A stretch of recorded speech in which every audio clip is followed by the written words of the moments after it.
झेपत नाही, बसमध्ये पण गर्दी आहे. चालत जाऊया, धावत जाऊया, आयटम बघूया, सरकाराची आईची गाठ, आईची गाठ, आईची गाठ, आईची गाठ. अरे आईचा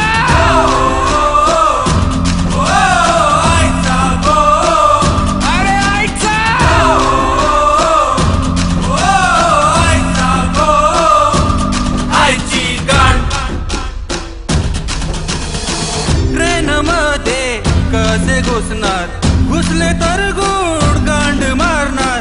गर्दीमध्ये येतो खूप त्रास, पाजला कोणी घेणार कोण वास. पाठीवर पाणी भरेल, जेवण जोरात पाऊस पडेल, गटरात माणसं पडेल, बायको डोक्याची आहे जमेल. सर्व एकत्र चालत जाऊया,